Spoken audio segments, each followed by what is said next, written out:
What's going on, everybody? Welcome to the channel. We've got lots of changes going on.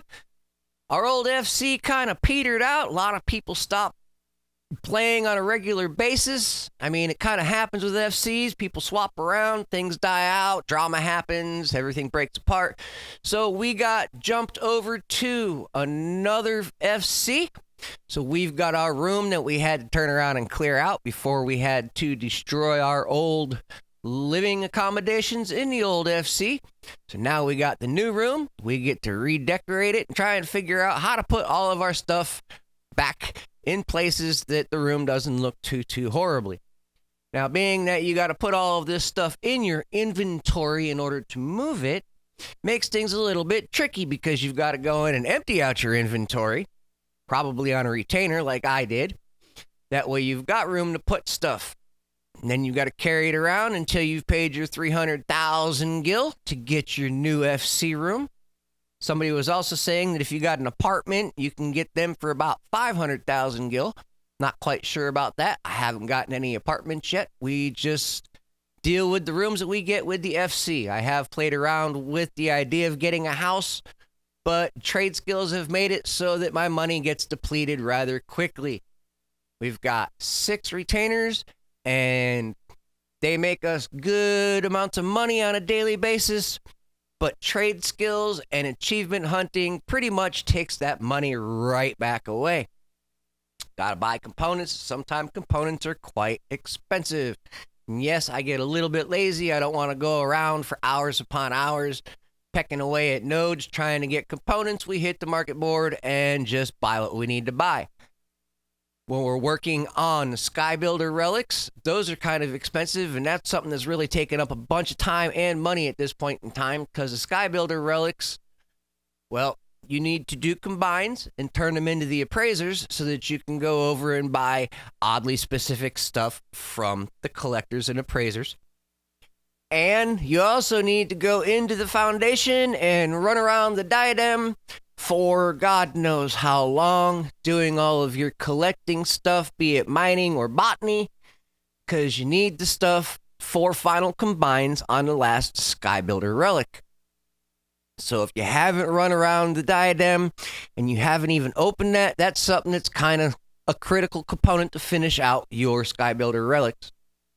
You go in there, it roughly gives you 180 minutes to run around and collect up as much stuff as you can possibly collect up. When you're done collecting, and at that point, you need a lot of inventory space. Also, I usually leave the last quarter of my inventory wide open for collections because there's a lot of different stuff that you can pick up there. When you're done with that, you run back over, you trade stuff in, they do the appraisal thing, you get your Sky Builder scripts. You get different pieces that you can then craft together to turn in for more Sky Builder scripts. It's kind of like the collectors and appraisers that you get in the general towns for your regular trade skills, but it's Sky Builder specific. So that is its own kind of thing. One of those side things that if you're a crafter gatherer, you're going to have to get into and doing if you want to go after all the achievements. You want the shiny Sky Builder weapons, like I'm addicted to all the shinies. So yeah, we're going after every relic weapon that we can possibly get. Zodiacs, we've got 2 that we started, but we kind of faded away on that. Anima relics and Mandervilles have pretty much taken up all of our time, and Poetics. Sky Builder crafter and gatherer stuff has taken up a lot of other time. I do have the gathering Sky Builder stuff. Those are all done. But we're going after all the crafting ones. Crafting ones, the last crafting one you have to do manually. You can't do the quick one, the quick combine, where, you know, trained eye, you hit that, all of a sudden quality's maxed out. You're done. One shot, bang. Can't do that with the last one. And you got to do a whole bunch of combines. The higher the quality, the more components you get with the turn-ins. So you try and kind of balance it out.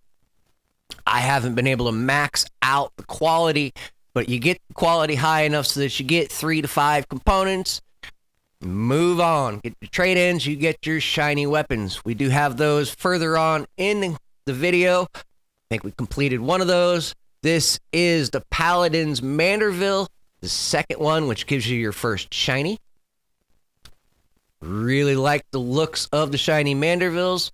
They're easy to get, especially after you've run through the entire Manderville quest line. You just grab 1,500 poetics, buy 3 stones at a time. Each job requires 12 stones total. There's 3 of each level. You've got 4 turn-ins for the Manderville relics. The first one is not a shiny. The last 3 have 3 different shining combinations. First one seems to be a little bit blue. The second one has more reds and purples. And the last one has a big ring and a whole bunch of changing colors. It's not just consistently one color. As you can see in some of these dungeons and everything, we're running with a bunch of the Manderville relics. We're down to mainly just DPS classes that don't have their Mandervilles. Paladin has to finish up its Manderville run. Everybody else is pretty much done. We're knocking out points for the achievements. This new FC that I am in is amazing. There's a bunch of people that are active. They like chasing mounts. They like chasing achievements.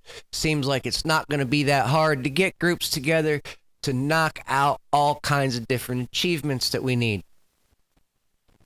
Remember, a lot of the dungeons, we've got raids that have the achievements of do 5 times, 10 times. We got a bunch of those that need to be done from Deltascape all the way up. We have finished the Deltascape Extreme 5 time, but we need to get the 10 time one, so that's more. In the process, we're also running the tanks.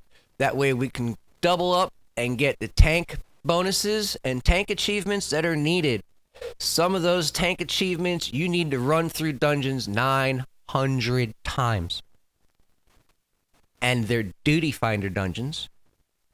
They're not just pick up your duty finder, pick a dungeon, and run through it. You actually need to get credit on the daily duty finder to get these dungeons done.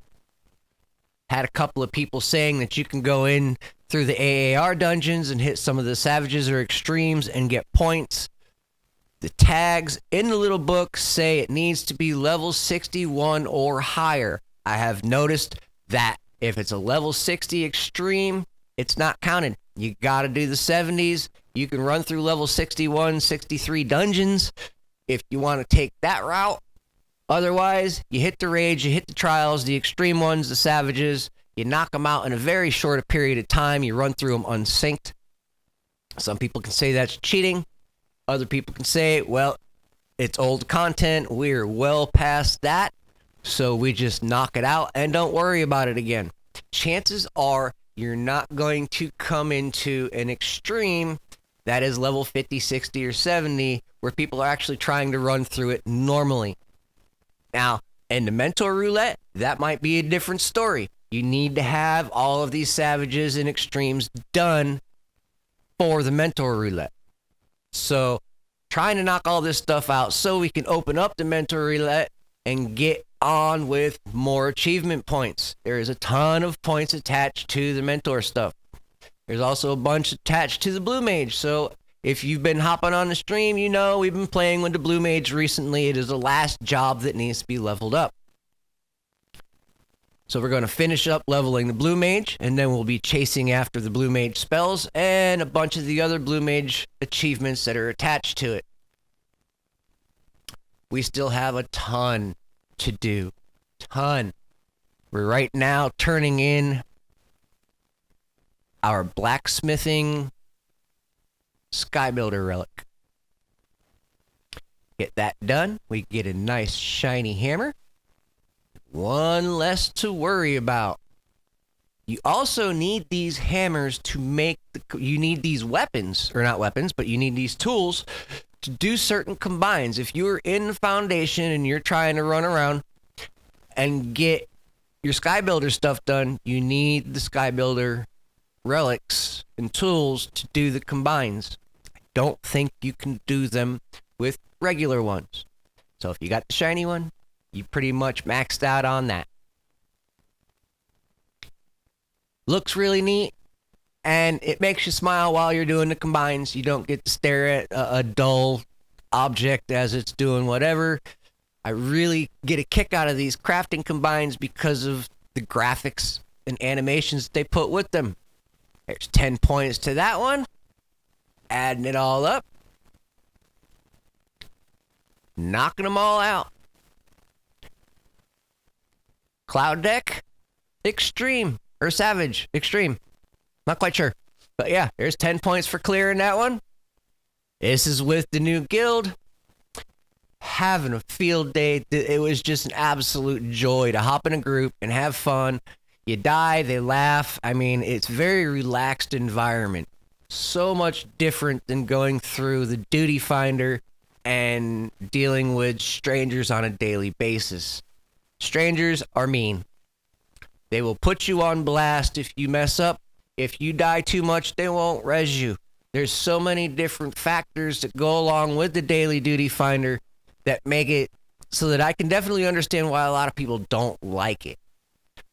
The toxicity of some people is just mind-boggling, and there's not a whole lot you can really do about it but move on. You push through the dungeon. If they get too bad, leave the dungeon.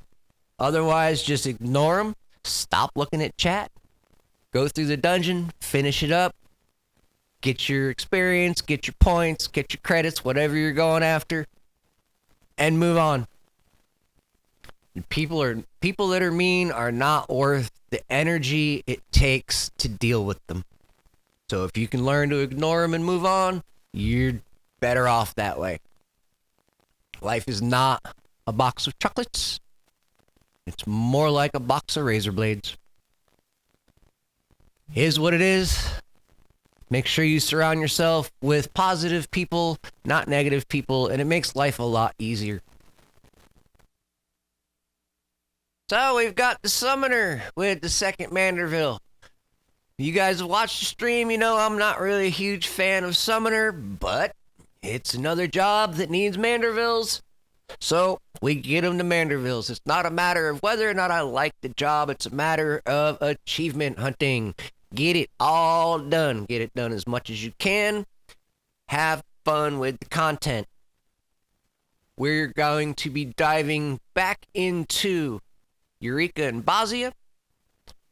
We got treasure maps to do. We got so much to do in this game, not counting all the golden saucer stuff. Holy cow. So we're going to see what these next months and years have to show. New FC. We were in the last FC quite a while. Hopefully we're in this one for even longer. And stuff works out really well. We keep pumping out the achievement points. Get to watch some really cool cutscenes. I can't brag about the graphics on this game enough. I've seen other games that look more realistic, but the more realistic is almost a turnoff because it seems to be clunky gameplay. Now, I've had plenty of people turn around and say this is a dead game. Google streaming numbers don't show what these people are saying. I picked this game because it had high numbers of streamers and people watching it. I also picked it because it reminded me a lot of EverQuest with a lot more bonuses to it. Now, if you see my other videos, yes, I do reference EverQuest here and there. That is because pretty much that's my reference. I tried playing WoW. I couldn't get into it. EverQuest 2 was just absolute garbage. And instead of trying out all these different games and paying money to go and try out all these different games, Final Fantasy was free to play. So me and the wife jumped in there. We turned around and started playing it, decided that we liked the game, and this was the one that we chose to continue on. We both tried WoW, didn't really have a WoW experience with it, so yeah, we're playing in the fantasy land. And we're going to be wrapping this video up, sitting in the new FC house. We're going to pull up the LOL achievements and show you guys where we're at as of the 9th of November, 2024. We're sitting at 39% complete, 1,120 achievement points, and 1,951 ranked. We've actually lost 51 points. We need to start pumping out them achievements. Holy cow, people are doing it. We'll see you in the next one. Have a great day, everybody.